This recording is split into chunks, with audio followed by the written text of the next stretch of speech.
Wann gehen Menschen zuversichtlich durch schwierige Zeiten? Was hilft ihnen in Krisen, nicht den Mut zu verlieren, sondern wirklich alles zu geben, um doch noch zu gewinnen? Wenn sie sich als Teil eines starken Teams fühlen und darauf vertrauen, dass jedem für jeden wirklich alles gibt. Vertrauen ist so ungreifbar wie wirkmächtig, im Guten wie im Schlechten. Es ist wie mit der Luft. Wenn sie da ist, merkt man sie kaum. Wenn sie weg ist, ganz schnell. Diesen Effekt kann man besonders eklatant in Trennungen beobachten.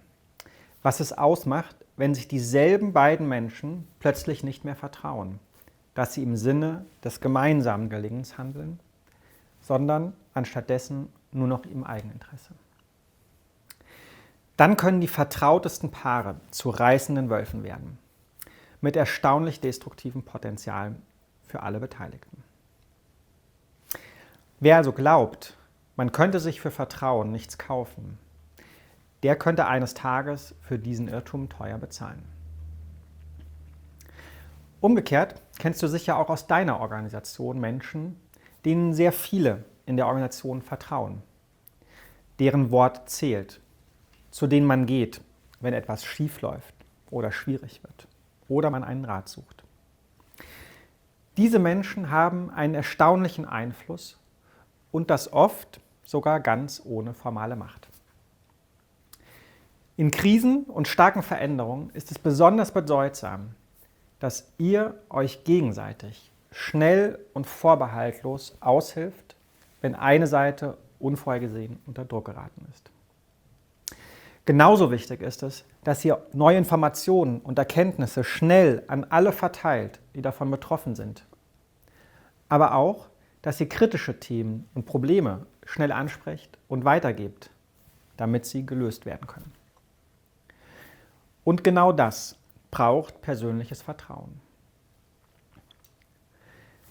Damit Herausforderungen in hochdynamischen Zeiten schnell und effektiv gelöst werden können, ist es darüber hinaus zentral, dass die Mitarbeitenden vor Ort, beim Kunden, handlungsfähig sind, dass sie entscheiden können, was es jetzt gerade braucht und dass sie das Vertrauen im Sinne der gesamten Organisation verantwortungsvoll einsetzen. Es geht also um zwei wesentliche Dinge, die du in deinem Team fördern kannst, damit ihr in schwierigen Zeiten effektiv als Team agieren könnt. Erstens persönliches Vertrauen und zweitens geteilte Verantwortung. Wie gelingt persönliches Vertrauen? Zunächst solltet ihr gerade schwierige Themen frühzeitig ansprechen. Klar in der Sache, aber wertschätzend zu der Person. Und gerade bei teamübergreifenden Schwierigkeiten ist es für eine konstruktive Lösung essentiell, dass ihr einmal gemeinsame Interessen in den Vordergrund stellt und dass ihr in eurer Organisation gezielt ein gutes Verständnis für die verschiedenen Perspektiven schafft. Wenn ihr so ein vertrauensvolles persönliches Klima entwickelt habt, dann habt ihr eine optimale Voraussetzung für den zweiten Punkt, geteilte Verantwortung. Und dabei geht es nicht darum, Verantwortung 100% gleich auf alle zu verteilen, sondern darum, dass ihr Entscheidungen dort trefft, wo die Information und die Kompetenz am höchsten ist. Um Entscheidungen schnell zu treffen und dennoch sicherzustellen, dass alle wichtigen Perspektiven einfließen, empfehlen wir Beratungsentscheidungen, bei der alle Betroffenen beraten können, aber die verantwortliche Rolle am Ende selbst entscheidet. Und wir empfehlen kleine handlungsfähige Teams, wie Projektteams, die aus allen Fachkompetenzen zusammengesetzt sind, die eng beieinander sitzen und sich dadurch gut kennen, verstehen und sehr schnell abstimmen und gegenseitig flexibel unterstützen und entscheiden können.